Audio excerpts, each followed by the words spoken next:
NEET UG paper leak मामले में supreme court में सुनवाई हुई है। सुप्रीम कोर्ट ने क्या कहा है ये आपको बताएंगे। आपके मन में सवाल होगा कि क्या नीट का पेपर दोबारा होगा, तो सुप्रीम कोर्ट की ओर से सुनवाई में क्या कुछ कहा गया है ये आपको इस वीडियो में बताएंगे। नीट यूजी 2024 पेपर लीक मामले में सुनवाई के दौरान सुप्रीम कोर्ट ने केंद्र सरकार और एनटीए के सामने सवालों की झड़ी लगा दी है।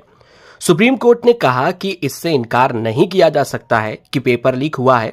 अगर पेपर लीक के बेनिफिशियरी को अन्य कैंडिडेट से अलग कर उनकी पहचान सुनिश्चित नहीं की जा सकती है तो फिर दोबारा टेस्ट का आदेश देना जरूरी होगा। सुप्रीम कोर्ट की ओर से कहा गया है कि ये सुनिश्चित किया जाना जरूरी है कि पेपर लीक का नेचर क्या है। क्या पेपर लीक व्यापक स्तर पर हुआ या सीमित जगहों पर सीमित तरीके से हुआ।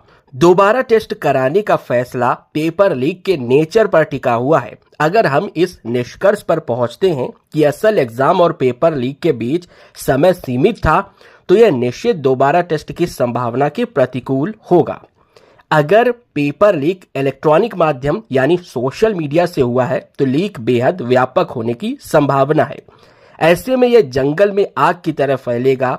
कोर्ट ने कहा है कि हमारी चिंता नीट की शुचिता को लेकर है। सरकार को जाने माने विशेषज्ञों की टीम बनाने पर विचार करना होगा ताकि भविष्य में ऐसी घटनाएं दोबारा ना हो। कोर्ट ने अगली सुनवाई के लिए 11 जुलाई की तारीख दी है।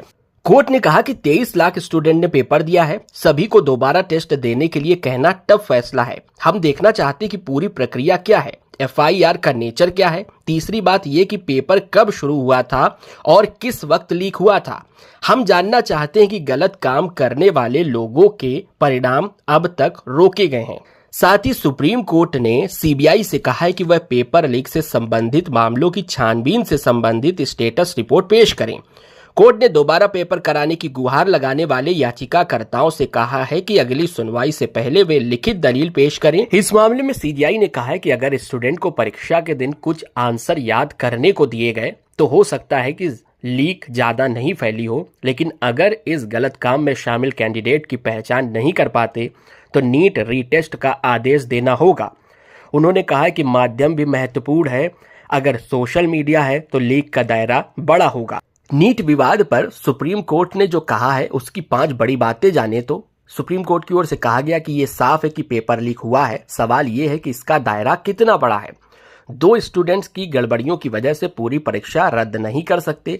दोषियों की पहचान नहीं हुई तो दोबारा एग्जाम कराना होगा। क्या पता नहीं लगा सकते कि पूरी परीक्षा प्रभावित हुई है या नहीं। अगर इलेक्ट्रॉनिक मीडिया के माध्यम से पेपर लीक हुआ है तो ये जंगल की आग की तरह फैलता है। तो कुल मिलाकर अभी 11 जुलाई का इंतजार करना होगा। उसके बाद देखना होगा कि सुप्रीम कोर्ट की ओर से इस विवाद पर क्या फैसला लिया जाता है।